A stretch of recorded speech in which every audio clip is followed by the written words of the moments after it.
This is the True Liberty Podcast. Join Adam, Nathan, and Will as they explore the questions worth asking to learn the truth, that the truth may set us free.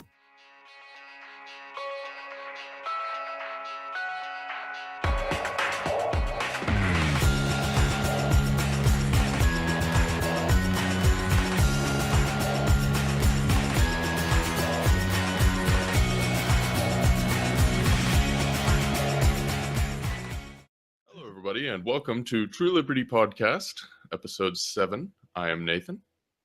I'm Will. And I'm Adam. And today we'll be exploring the question, do universal laws exist? Now, this question is, I think, somewhat related to our earlier question, what is morality? Perhaps coming at it from the angle of do universal laws exist will be more helpful to some people. It's a little less, carries some less of the baggage around morality. So if I were to try and describe what, when I think of universal laws, what I'm thinking of are immutable laws of nature, natural laws. They're the laws that are in place for all time, for all space, at least within the universe that we are in. Those are the laws that govern reality and how reality works. So gravity operates according to universal laws. Physics, all of physics operates according to universal laws. Even our bodies operate according to universal laws. It's all the laws that govern the universe. And we don't know what those laws are, right? Because they define the universe. And we are parts of the universe, so we don't really get to see what those laws are, right? It's, for me, the analogy is a program running in a computer. That program doesn't get to see how the computer works, right? Because it's inside the computer.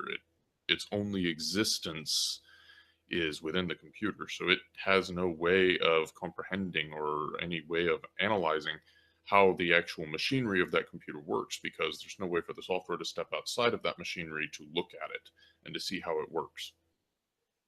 So it's the same thing for us. We are within the universe. The universe has a way that it works, but we have no way of stepping outside of that to inspect it and analyze it. And to observe it without, in the same process, changing it. And therefore, we don't necessarily know what these universal laws are. We can reason about them, but we can't know for certain what they are. Does that sound reasonable? Does that make sense to you guys? Yeah, definitely. I like the fact that you use gravity. You know, that's one of my favorite examples of when I'm trying to explain what a universal law is or what natural law is. That's usually my go-to example is gravity. You know, name the person who created gravity. You know, it doesn't work like that. You know, like, but you can name a person who created this man-made law, right? But you can't break the law of gravity. You know, when you try, there's the consequence. It's there. You know. Yeah. We had to figure this out, and no human was like, all right, gravity now exists. You know, it exists in nature. Isaac Newton invented gravity, didn't he? So, as this applies to morality, then, it's interesting. And this is something I find a lot of people trip up with when you use the word morality. And that's why I think it's in our benefit to explore this question using different language. Because people have this idea with morality that it necessarily means that this action is right and that action is wrong. And usually people assume that it's arbitrary, right? Well, this action is right and that one's wrong, and it's an arbitrary distinction. Maybe there was a god who, on a whim, decided, like, oh, well, I have decided this one's right and that one's wrong. And I think that's the biggest problem people have with systems of morality, is they view them as arbitrary. Why should I not do that? Well, from a universal laws perspective, the analysis isn't, is it right or wrong to take that action? The analysis is, what happens if you take that action? Actions have consequences. When you do that, you change the world around you. Those changes then affect other things, which changes those other things, and it propagates. You know, you've got the whole butterfly effect thing going on, right? Yeah. And so you've got these ripples going out. You know, you take an action in the world, and that ripples out further and further and further, causing, you know, changes, and it affects reality. Are there patterns that we can observe in those ripples, or is the universe simply too complex, right? Is the universe so complex that we can't reason about it, right? Well, obviously that's not the case, because we are talking on computers over an internet connection that goes intercontinental, and that all works. So obviously the universe works in predictable ways, otherwise there would not be technology, right? You can't build technology out of matter in a universe where matter does not consistently behave the same way. So if I put a charge on a piece of metal and call it a wire, that charge is going to operate the same way going along that wire every time I do it. That is, you know, electricity. It follows universal laws. No, and as Will pointed out, right, nobody sat down and wrote down, like, when you put a charge over a wire, this will happen. Nobody decided that. Like, no human decided that, at least. There may be some invent, you know, the universe and electricity, and we could use various terms to describe that being. One popular one is God. I'm not a huge fan of that word, but whether such a being does or does not exist is, we can get to that. But the result is that we have a world and it works in certain ways. And so I will argue that there are universal laws that do exist. They do govern how this universe works. And then the obvious extension of that is, if those laws are in effect, we didn't make them, we can't change them, we're just bound by them, then it would be in our best interest to understand what those laws are and how to work in accordance with them to achieve our ends, right? So if you have some end goal in mind, and you take some action to get you closer to that end goal, it does very much matter. What are the effects of that cause? Your action is a cause. What are the effects of that? Is that going to cause the world to become more in line with or more similar to what you wanted to create, the world you wanted to live in? Or are your actions going to move the world in the other direction, right? Mm-hmm. Well, let me pause right there and give you a chance to jump in if you have any comments or questions or thoughts. Yeah, I mean, I like to talk maybe a little bit about morality with religion, and what's right and wrong. I think that you know, the humanity has struggled for a long time trying to find their moral compass, and trying to figure out how they should be and how they should act, and what's truly right and is truly wrong. And I think we've latched on to religion as a way to explain, you know, right versus wrong, and, you know, have a book, you know, the Bible or the Quran, you know, to tell us what's right and wrong. But I think that there's another level of law, like I'd like to think that above religion there are universal laws, or natural law that exists, and to talk maybe a little bit more about Mark Passio is a very interesting character who I became aware of natural law. Nathan actually shared a link with Will and I, and it was some pretty mind-blowing stuff about morality and how people should act in natural law. You know, it's why don't we spend some time talking about that, talking about is religion really necessary, or are even man-made laws really necessary? I mean, are they, it would be making any sort of law other than natural law, like binding, if that makes sense. I think there's a lot of yeah. So I don't know if you want to take that, Nathan, and run with it. Sure. So I kind of picked two questions out of what you said there, and they're pretty closely related, I think. One was religion thing. What are these religions? Do we need those? Are those important? Yeah. And two, man-made laws in general. Yeah. And that, of course, gets more at the state and government. But in practice, I think these two concepts are very closely linked. So we'll start with religion. What is religion? What does this word even mean? To the audience, I know you'll hear me do that a lot. I like to dig into the definition of words. It's a math thing. That's why I'm doing this. But I realized somewhere along in my math classes in college, the answer to almost every math problem is pretty obvious.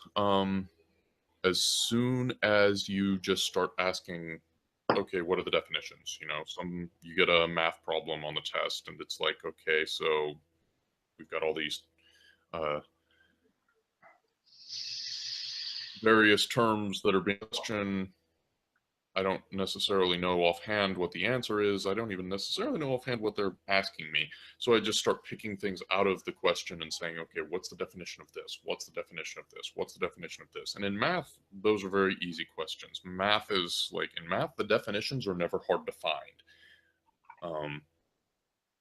If your math teacher is any good, you should be able to look up definitions right there during the test. You should be able to have a cheat sheet or something like that that says, this term is defined to mean this.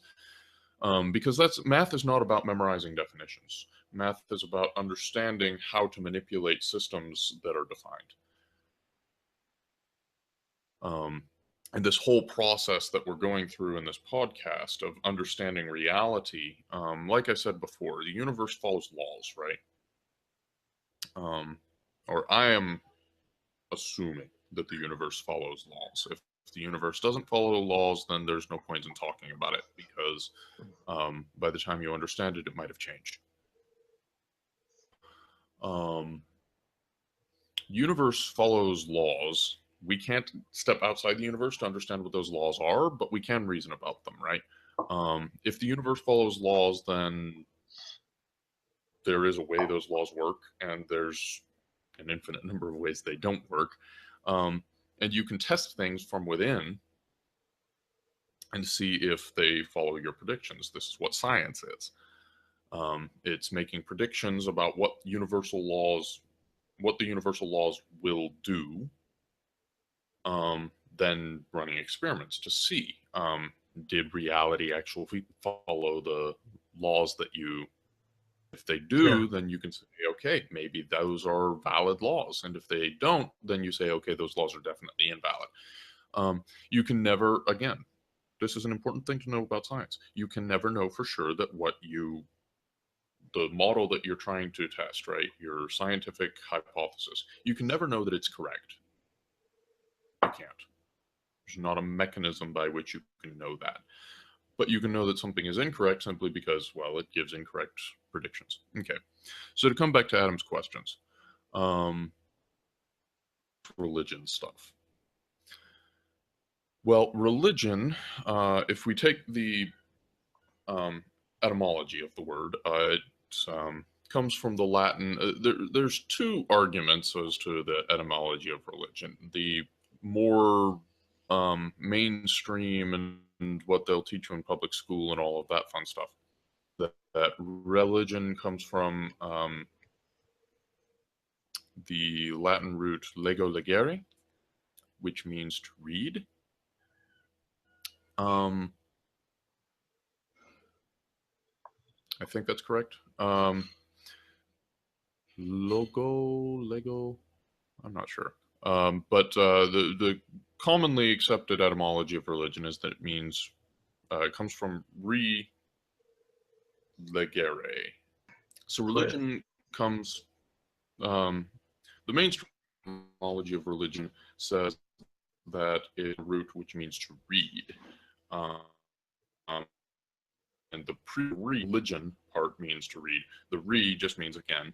So is if you just search, the mainstream tends to accept that etymology of religion, to read again.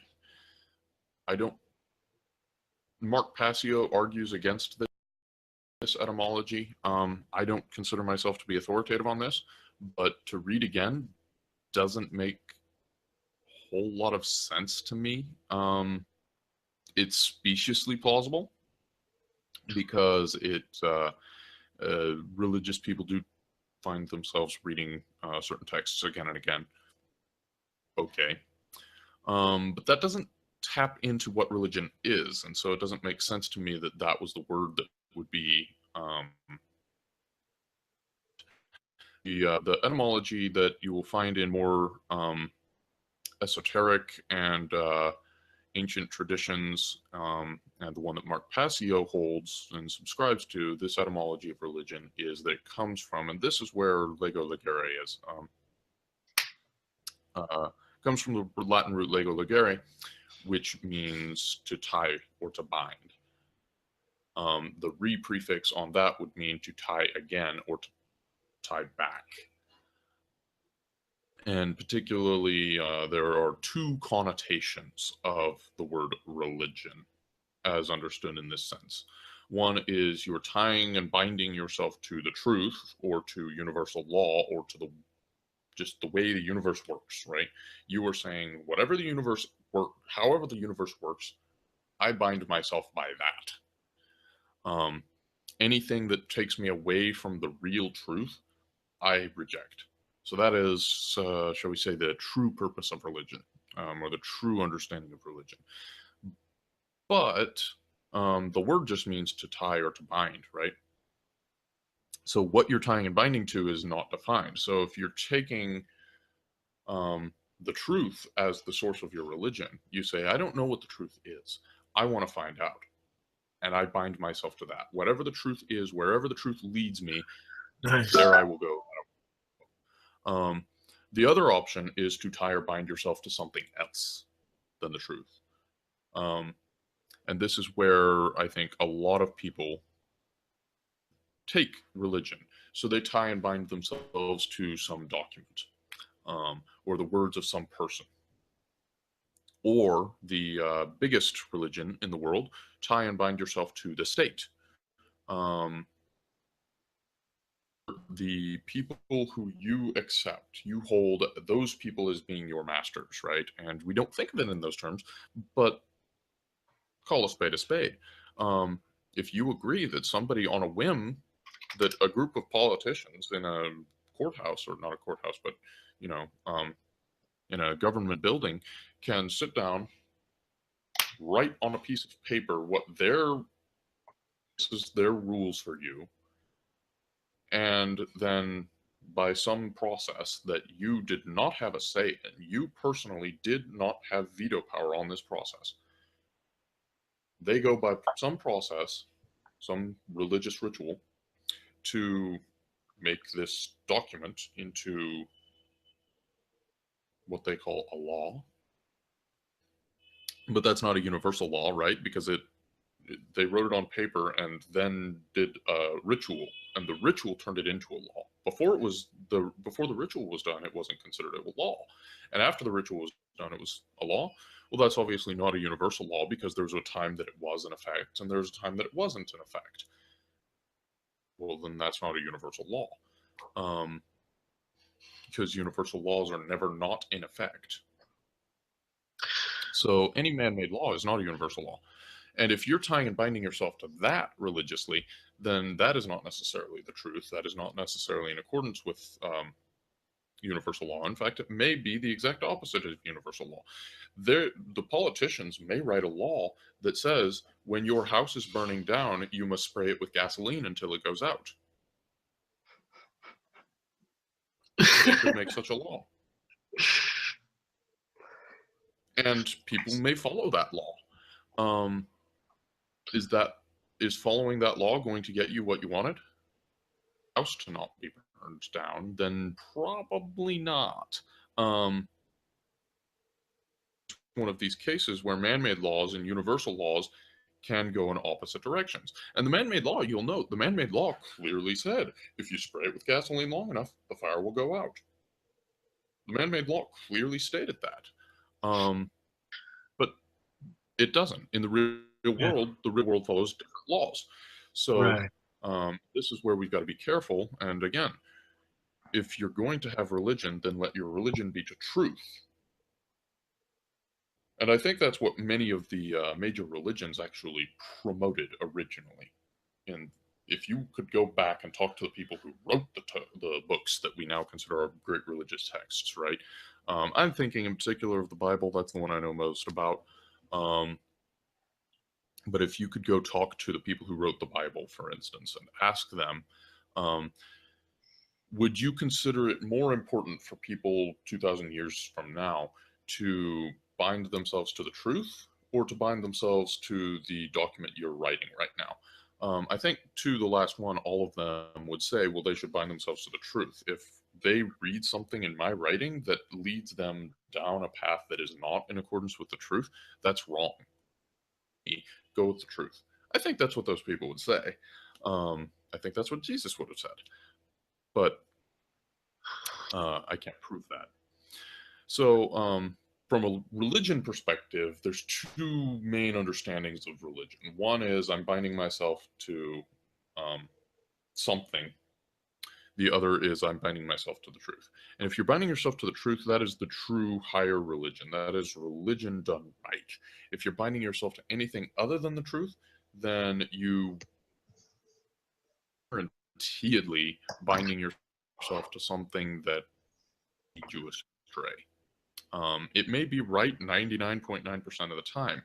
It may be right in all of the instances that you interact with it. But that's no guarantee of rightness. You should, or I think people should, align themselves with the truth. And even if they're not doing that perfectly, I mean, I try to align myself with the truth. I don't claim to be perfect at it. Well, one of the things I see people, talking about. I mean, I've kind of tried to live my life this way for the longest time. Is the golden rule? Is just treat people how you want to be treated, or don't do things to people that you don't want done to you. However you want to say it,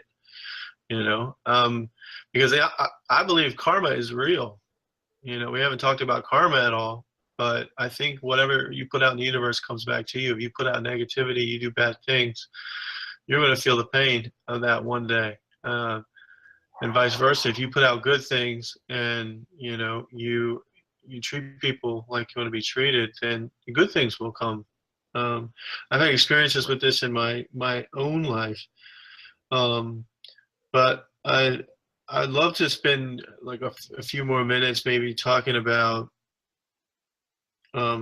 Passio directly, and like talking about natural law and talking about what he means by natural law. I mean, he developed a 9-hour seminar, which we've all seen and really appreciated, but I think we could boil that down very quickly to the cliff notes and people and be beneficial. I mean, everything that I've said. Go ahead, Will. Sorry. It's all good. Yeah, I got a few quotes of Passio up right here that I'd I'd love to read. So yeah, I'd like to start with his kind of official broad view of what natural law is, and then he really has 8 principles where he really breaks down, these different parts of what makes up this grandiose, holistic natural law idea, right? So what he says is natural, concerning the intent, having a bias in nature, reality and truth, not made or caused by humankind. It's a law, an existing condition which is binding and immutable, which means it cannot be changed. Nathan, you mentioned that earlier. Natural law is universal, non-man-made, binding and immutable conditions that govern the consequences of behavior. Natural law is a body of universal spiritual laws which act as the governing dynamics of consciousness. Now, Right. And these he are not uses laws that are written in a book somewhere. yeah. These are the laws, these are ephemeral laws that govern the universe, right? We don't actually get to see them. I want to emphasize that. And then he actually breaks it down into 8 principles. And it's actually kind of hard to find this online. What I found is there's not a whole lot of written content about what Passio is talking about, actually. So a lot of people talking about it on YouTube, in video format and stuff, but just doing a few Google searches, trying to remember exactly what Passio talked about. I mean, I've listened to his Natural Law podcast, the 9-hour one, probably like 3 times now. I listened to it the first time by myself. I listened to it a second time with Adam a bit, and then with one of my brothers. And I was trying to introduce him to natural law. But still, I have to go back, and there's so much information. It's all rich information, really good stuff that you want to, keep going back to, because there's a whole lot of truth in it. But he breaks it down into these principles. The first is the principle of mentalism. The second, the principle of correspondence. The third, the principle of vibration. Fourth, the principle of polarity. The fifth, the principle of rhythm. And then the principle of cause and effect, and the principle of gender. And then he kind of ties it all in with his 8th principle. Nathan, do you want to talk about the 8th principle? Sure. So, let me just say for the audience, because this, we just read off these 8 principles, and not gone into what they mean at all. And they sound a little bit weird, like the universe is governed by gender. What? This if you take that in certain politically popular directions right now, you can come up with some really whacked out conclusions. So let's be careful. So these principles this is very esoteric study. Understanding these principles, and even just whether you believe that these principles are in effect, right? It's all very esoteric stuff. So a lot of this stuff requires a great deal of unpacking. When you say the principle of rhythm, what does that mean? It takes a long time to really understand what the people who are talking about these ideas are actually talking about. What do they intend to say versus what does it just sound like to someone who doesn't understand the ideas being dealt Yeah. here. And the reason I spend time on this is because I don't know that I'm going to be able to explain all of this in this podcast. There's a reason Mark Passio has a 9-hour talk on this, and we're doing this in 1 hour. But talk about the dynamic of care, specifically in the way Passio uses that that term. When Passio talks about care, what he's talking about is when basically think of the words "I don't care." If you say the words "I don't care," what are you actually saying about that? You're saying this particular thing, whatever it is that I don't care about, literally that does not interest me. It does not matter to me. Whether that thing, you know, experiences good or ill, it doesn't, I just don't care. That's the meaning of care that we're trying to get at here. This idea that it matters to me. I care what happens. It's important to me. That's care. That's the kind of care that we're talking about. And the reason that's so important is because if there's something that you do not actually intentionally choose to care about, you will not make that thing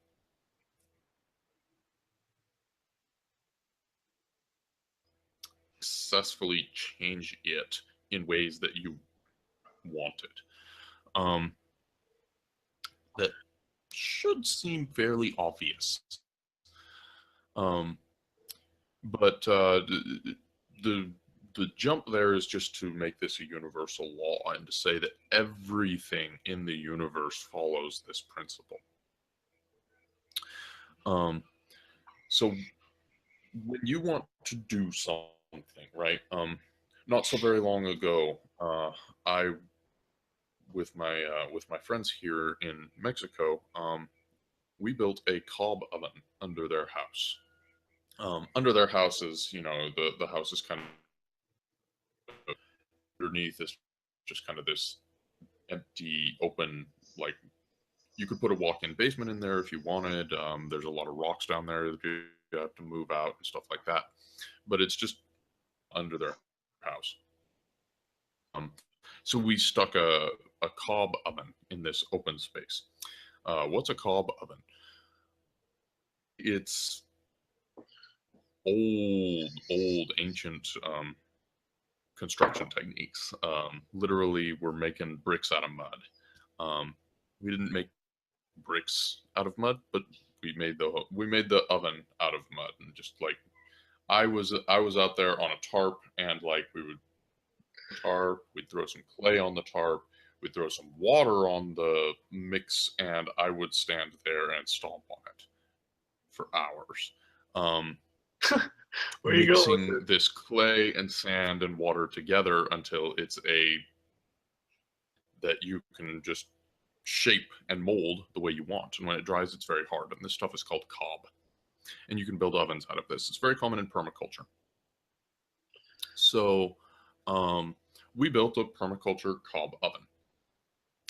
It takes a lot of care to build a I've got to like artistically just right, you know. That's not what I'm talking about. I'm just talking about you have to give a crap. You have to give a lot of crap, because it's a lot of work to stand out there in the beating Acapulco sun and stomp on mud for 6 or 7 hours. I don't know how long it was, but you got the right idea. At any point, I could just say, you know, I don't care. It doesn't matter to me, and walk away. If I do that, that oven is never going to get done. Unless somebody else comes in and says, I do care, and I'm going to make this happen, right? But the only way that oven gets is if somebody cares enough to do it. And that's the care. That's what we're talking about with care. And so you can see just this is really the force, the energy that shapes the universe. It changes the universe. And in particular, it's the energy that changes the universe other than entropy. Is care. The care of a living being has to be applied to change that to productive use. What is productive use? Well, it's actually whatever the living being cared about, right? I mean, what is the objective difference between productive and non-productive use? Well, it's really only a person who can differentiate between those two. In case in point, there are some things that some people do that they regard as productive and other people regard as unproductive. Yeah. Well, which one is it? Well, to one person it was productive, to another person it was unproductive. There isn't, I won't necessarily, there's a law. I don't think, or right now I'm not thinking, that there is any difference between a productive and an unproductive use of time. It's entirely up to the person or to the people who care enough to define whether an activity was productive or unproductive. And in large extent, it depends on what you were trying to accomplish, right? Yeah. So there are plenty of people out there, I'm sure, who would argue that me standing around stomping on mud to build a cob oven is an unproductive use of my time.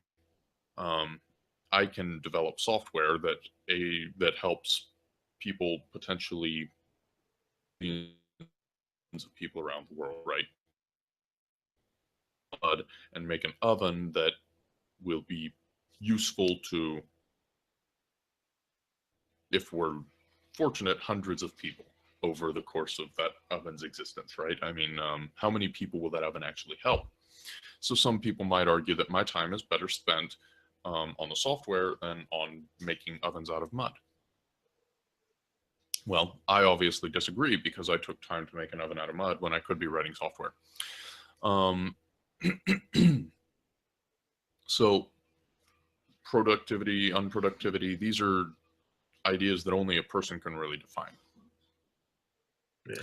But in order to make any change, any intentional change, okay, and if you want things to get better, it has to be intentional, because things don't get better by accident. They only get worse by accident. To make something better, it takes care. Care is the fuel that is required to make that transformation take place. Nice. That was a good way to put it, man. Yeah, definitely. So that's when Mark Passio talks about the eighth principle, he calls it the generative principle, the principle of generation. How do things get made? Which is exactly what I was just talking about, right? How did that oven get made? People cared enough to make it. How does software get made? People care enough to make it. How do computers get made? People care enough to make them. How do roads get made? People care enough to make them.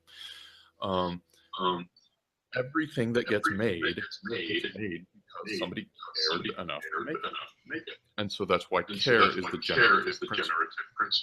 Ethan, I think I loved everything you just said.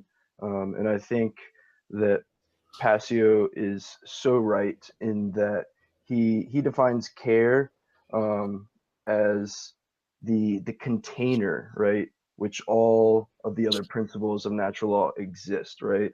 Right. So what we care about on a daily basis is what really ultimately happens, right?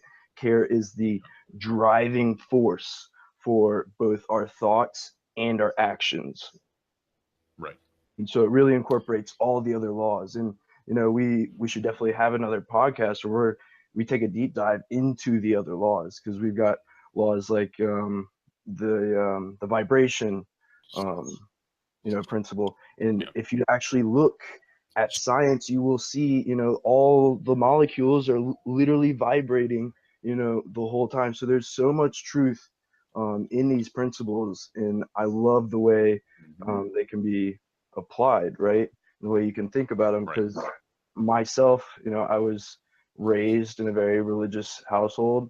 My parents loved me. I had a great childhood. But I was trained, to think a certain way, and that, laws come from these moral doctrines, which come from this book, right? And natural law just totally blew my mind, and I was just like, what? We can have a different point of origin for, what is truth, what is law, what is natural law. And so learning about it was crazy for me. Just the whole experience. My mind was just, it's like, I don't know if you've seen that meme these days where it's like, you're thinking about one thing and your consciousness is like, slightly higher, and then it's slightly higher, and then, they have like a final bit of text, and it's just like consciousness exploding.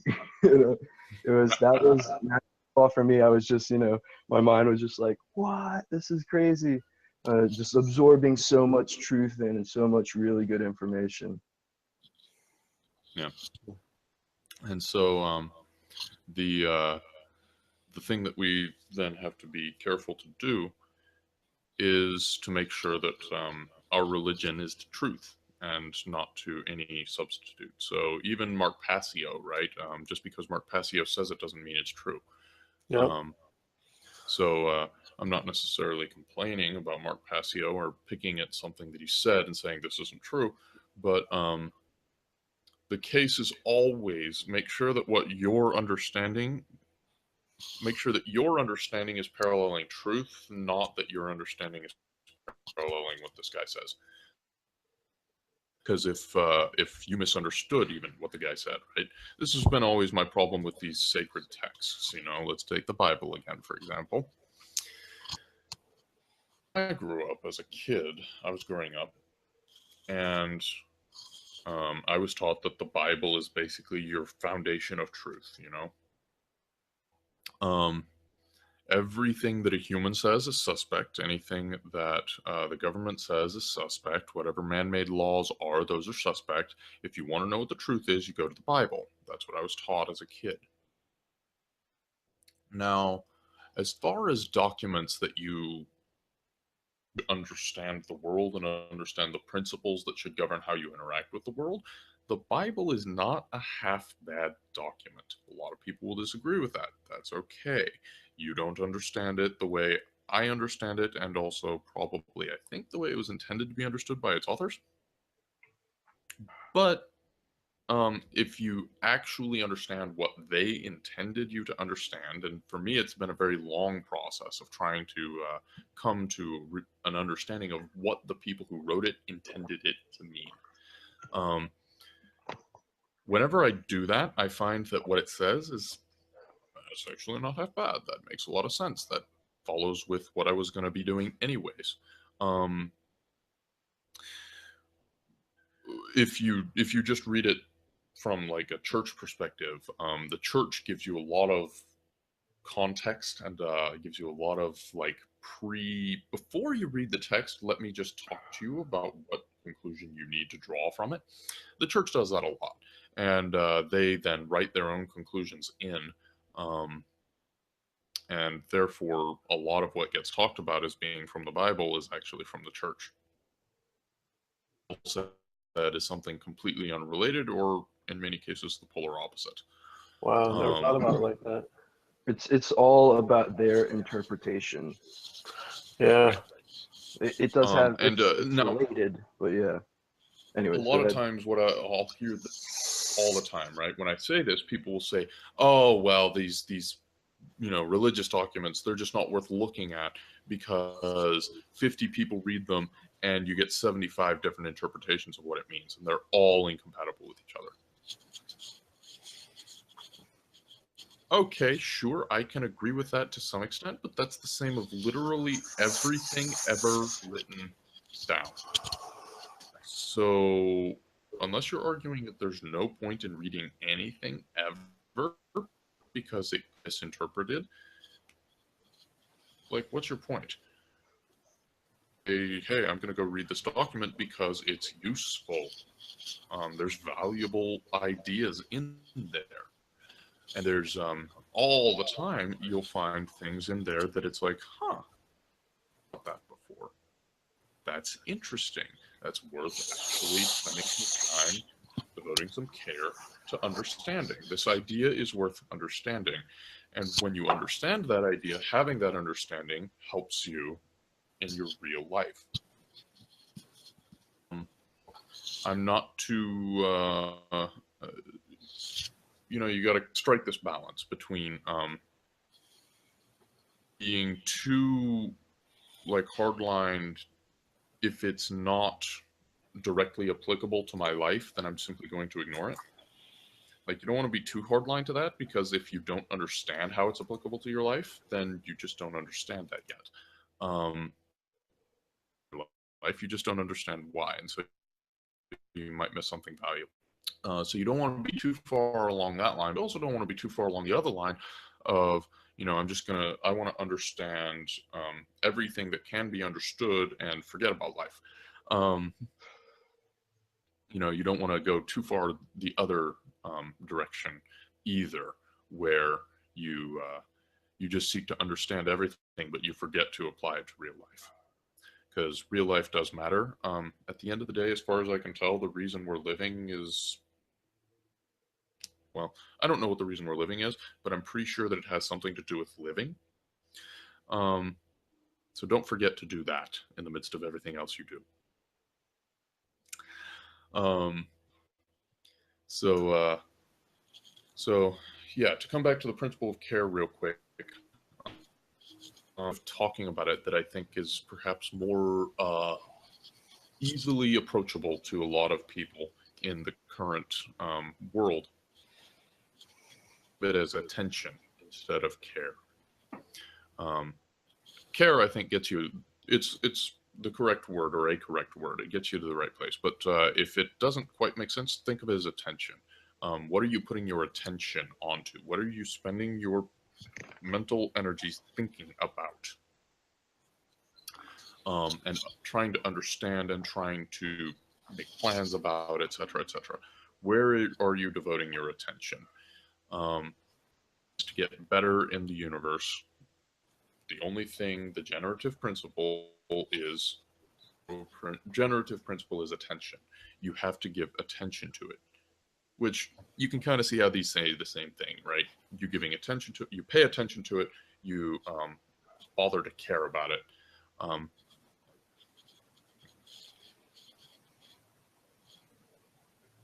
But clearer to some people, you know, in today's world, we talk about attention economies, and we talk about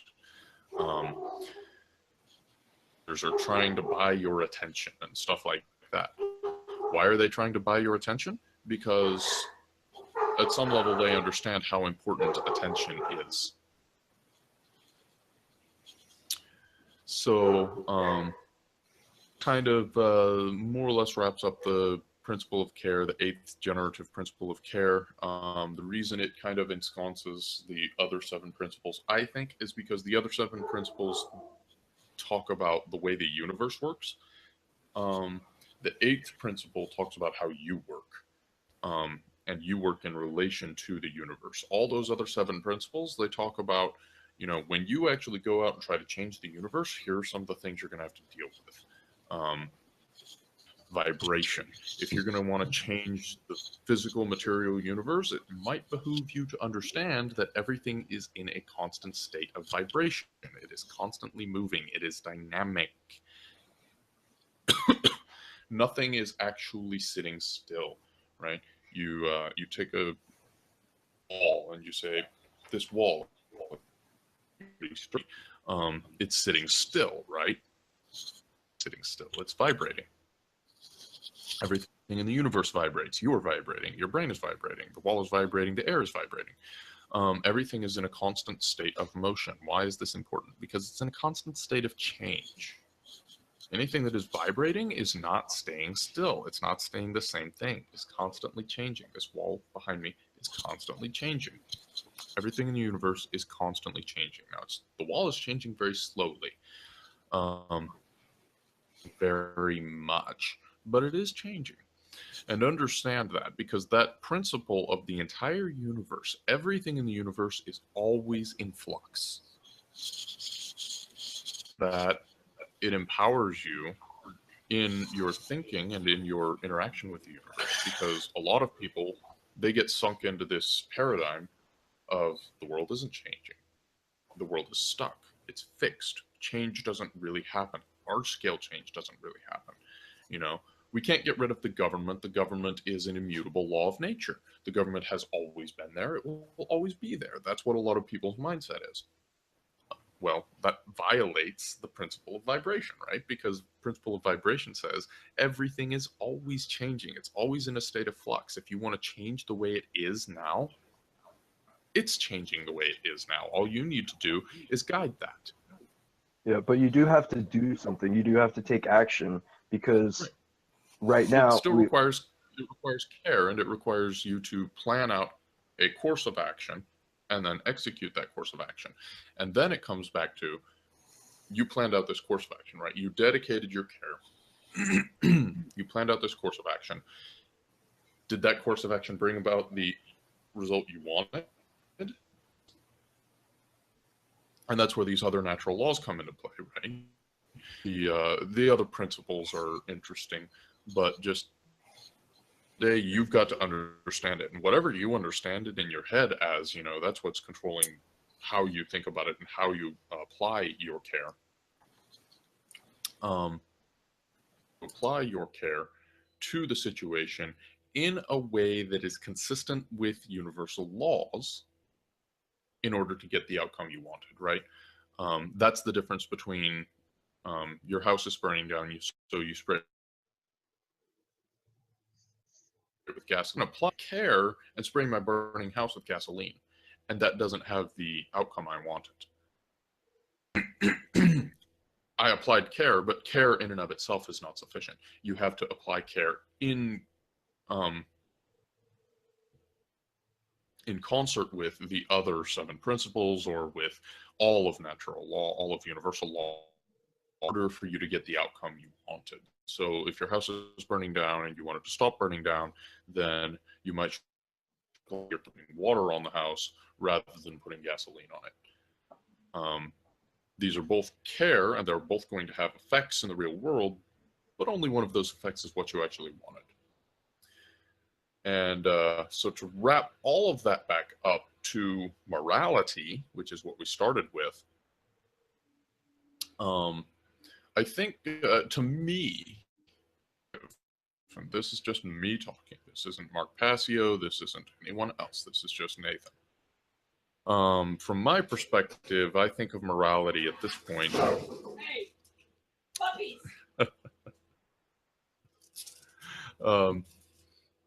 Morality is puppies. We can all go home now. Yes, morality is puppies.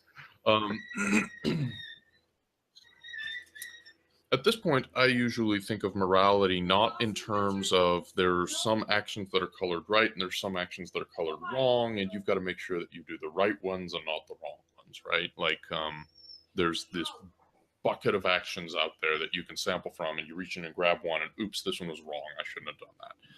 That's not how the world works. That's not how morality works, at least according to me. The way morality works is there's actions out there that you can take. You can take certain actions that you can take actions that result in things you didn't want. And that's really all that morality is did your actions, like, were your line with natural law to give the result you wanted, or were they in line with natural law to give the result you didn't want? Morality, I don't think really speaks to did what you took your actions, you made your world, you know, you made your bed, you got to lie in it. Is that a good bed or a bad bed? Which is interesting because that's all people usually talk about with morality, are these good things or bad things to do. Was it what you wanted to do or not? That's all that really exists according to natural law. It's the humans who decide whether it was good or bad. Now, what's interesting is that all humans tend to follow the same patterns, right? Most people will agree that people starving is bad. Live in a world where nobody starves than a world where somebody starves. Almost everyone agrees on this. Almost everyone agrees that suffering is rather live in a world with minimum suffering than a world with maximum suffering. So these core fundamental things that at the end of the day, these are what people really care about, right? I mean, let's look at religious people. One of the biggest existential questions that that unconverts Christians, I think, is how can a good God allow evil to exist in the universe? Mm-hmm. Well, interesting to put that question towards this God idea. Again, I already said earlier, I don't like this word God. I don't understand what that word means. I don't think anyone understands what that word means.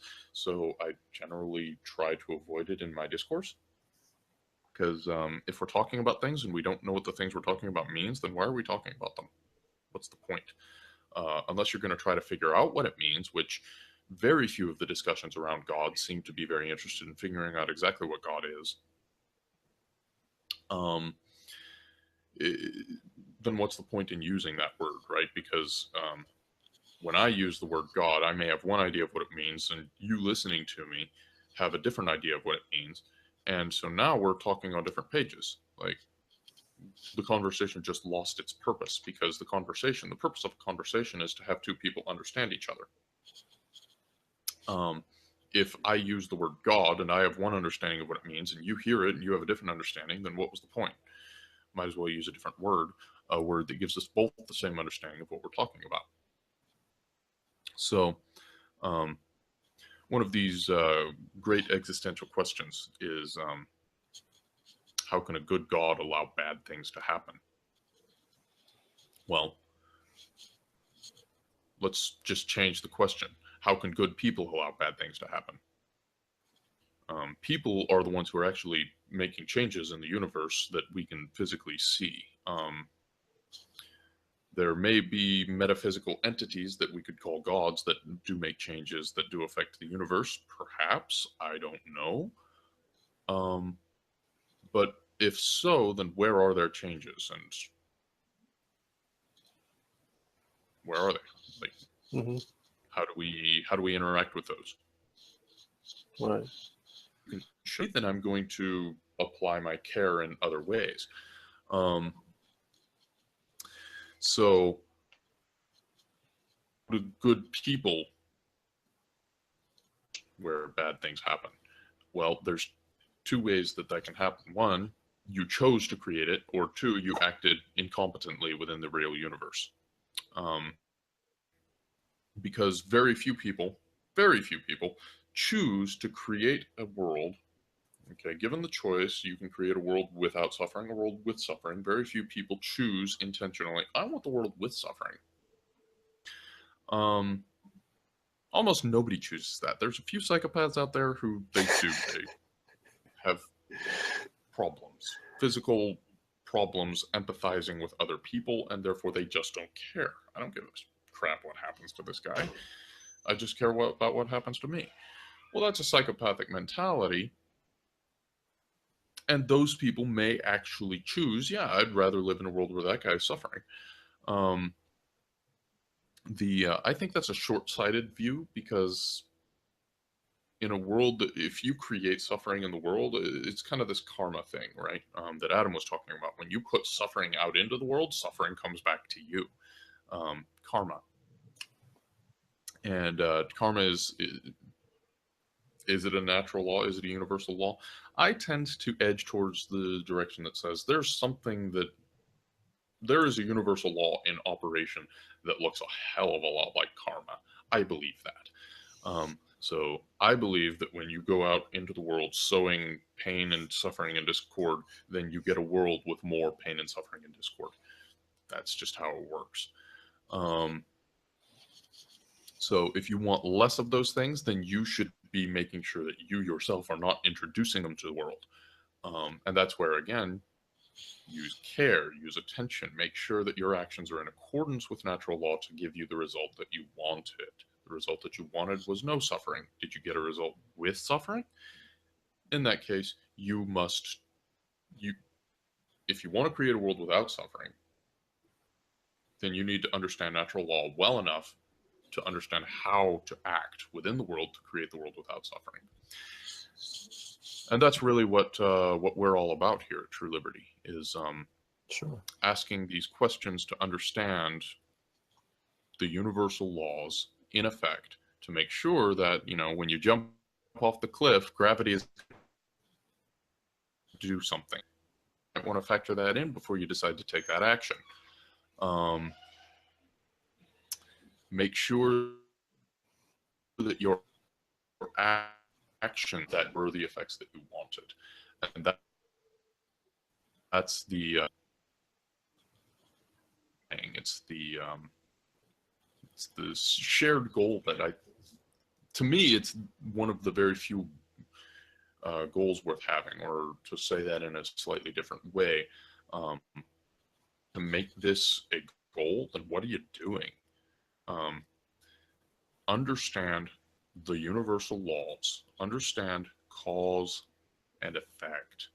When you introduce a cause into the universe, understand what its effects are going to be before you do it, because that's the only way you're going to actually be able to predict and act effectively to get the effects you wanted. You've got to apply the causes that give those effects and not different effects that you didn't want. So this has been True Liberty, episode 7. Thank you for joining us, and we'll see you next time.